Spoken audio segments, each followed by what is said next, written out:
ሰላም ሰላም በመላው ዓለም የምትገኙ የዩቲዩብ ቤተሰቦቼ እንዴት ናችሁ? ቤዛ ማዕድ የሚለውን የዩቲዩብ ቻናል ሁላችሁም ሰብስክራይብ አድርጉ። ለዛሬ ደግሞ ይዤላችሁ የመጣሁት የዱለት አሰራር ነው። ዱለታችንን ከመስራታችን በፊት ጉበቱን ምስሉ ላይ እንደምታዩት ከላይ ያለውን ልፋጭ ነገሩን እናነሳዋለን ማለት ነው። እሱን እያነሳን በደንብ ካነሳ ነው በኋላ ለመክተፍ ሬዲ እናደርገዋለን። ከስሩ የምታዩትንም ጮማውን ነገሩንም እናነሳዋለን። ጠፍጠፍ እያደረግን ነው ያልተነሳውን ፓርት ሁሉ እየፈለግን እንትን እንላለን። ከዛ በወፋፍራሙ እየከተፍ ነው።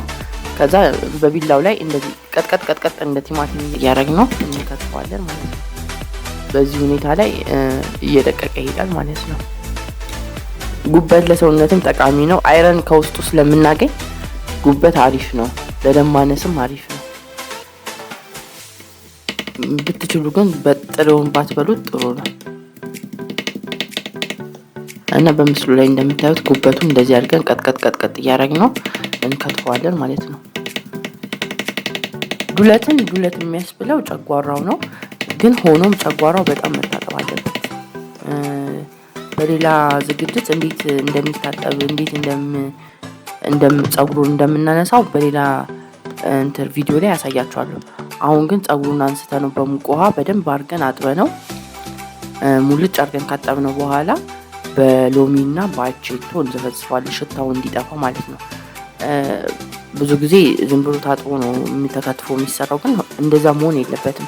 ሽታ ስላለው ጨጓራው በደንብ በሎሚና በአቼቶ ዘፍዝፋችሁ ለ10 ደቂቃ ከዛ በደንብ አጥባችሁት በደንብ ሽታውም ደሙም እስከሚጠፋ ድረስ በደንብ አድርጋችሁ ጣቡት።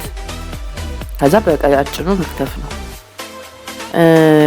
ለዱለት ሌላ የሚያስፈልገው ደግሞ ከበጉ ስጋ ላይ የሚገኘው ሽንጡ ነው።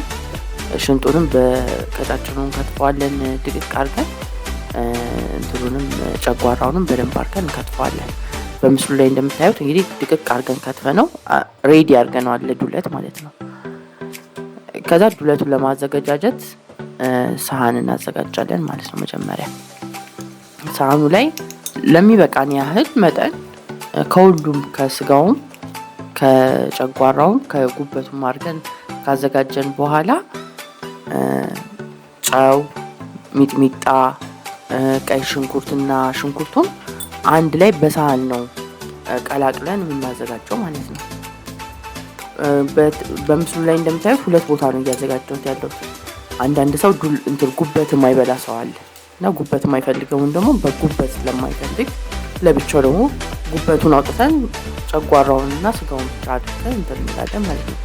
ከዛ መጥበሻችንን እናግብና ትንሽዬ ቅቤ እናደርግበታለን። ቅቤው ደግሞ በጣም መሞቅ የለበትም። ቀለጥ ሲል እንትሩን ያዘጋጀነውን የዱለቱን እናስገባለን ማለት ነው። ከዛ በምስሉ ላይ እንደምታዩት በደንብ አድርገን እናዋህደዋለን ከቅቤው ጋር እና እንዳይልብንም እንዳይበስልብንም ቀስ እያለን ሙቀቱን እየቀነስንም በደንብ አድርገን እናሸዋለን ከቅቤው ጋር ማለት ነው። እንደ ሰው ምርጫ ነው።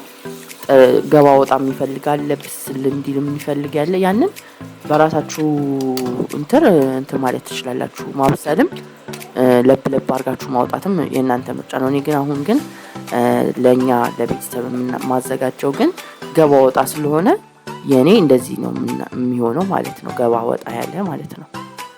እና በቃ ገባ ወጣ ቅቤ እንዳያንሰው በደንብ ጨምሩበት። ያው ቅቤ ትንሽ ኮሌስትሮል ምናምን ቢያመጣም ለበዓል ስለሆነ ብዙ ጊዜ እንደዚህ አይነት ነገሮች የምንበላው ሞቅ ብናደርገው አሪፍ ነው ብዬ አስባለሁ።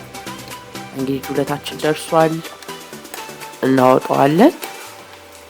እንግዲህ ከዚህ በኋላ ምንድን ነው የምናደርገው? በእንጀራችን ላይ አቅርበን ዱለታችንን እችን ሳምንት እየበላን እናሳልፋለን። መልካም ሳምንት።